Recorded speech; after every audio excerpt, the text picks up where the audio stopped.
वाले थे वे सभी युद्ध देखने के लिए वहां आए। हे मुनि श्रेष्ठ, उस समय उनके द्वारा आकाश मार्ग भर गया। वे अप्सराएं तथा ऋषिगण उस युद्ध को देखकर अत्यंत आश्चर्यचकित हो गए और कहने लगे, इस प्रकार का युद्ध तो कभी भी देखने में नहीं आया। उस समय समुद्र सहित सारी पृथ्वी कांपने लगी, पर्वत गिरने लगे। वे संग्राम की सूचना दे रहे थे। आकाश ग्रह एवं ग्रह नक्षत्र मंडल घूमने लगे।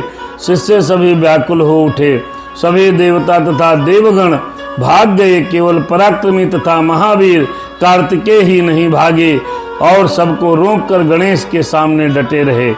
उन दोनों शक्तियों ने उस युद्ध में सभी को असफल कर दिया और देवताओं के द्वारा चलाए गए सभी शस्त्रों को काट दिया। जो लोग शेष बच गए थे वे सब शिव जी के समीप आ गए।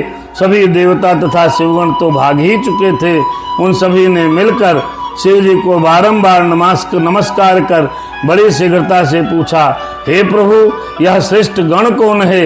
यह बालक कौन है? हम लोगों ने पहले भी युद्ध का वर्णन सुना था, इस समय भी बहुत से युद्ध देख रहे हैं, किंतु इस प्रकार का युद्ध न तो कभी देखा गया है और न सुना गया है। हे देव, अब कुछ विचार कीजिए, अन्यथा जय नहीं हो सकती। हे स्वामी, आप ही कुछ करिए। आप ही इस ब्रह्मांड के रक्षक हैं, इसमें संदेह नहीं है। ब्रह्मा जी बोले। उनका यह वचन सुनकर परम क्रोधी रुद्र कोप करके अपने गणों सहित वहां गए। तब देवगणों की सेना भी चक्रधारी विष्णु के साथ महान उत्सव करके शिव के जी के पीछे पीछे चलने लगी।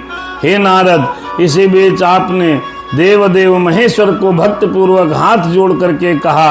नारद जी ने कहा, बोले, हे देवादिदेव महादेव, हे विभु, मेरा वचन सुनिए। आप सर्वत्र व्याप्त हैं, सबके स्वामी हैं तथा नाना विध लीलाओं को करने में प्रवीण हैं। आपने महान लीला करके गणों के अभिमानों को दूर कर दिया।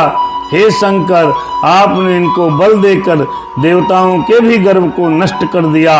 हे नाथ, हे शंभु, स्वतंत्र तथा सभी के गर्व को चूर्ण करने वाले, आपने इस भुवन में अपना अद्भुत बल दिखाया है।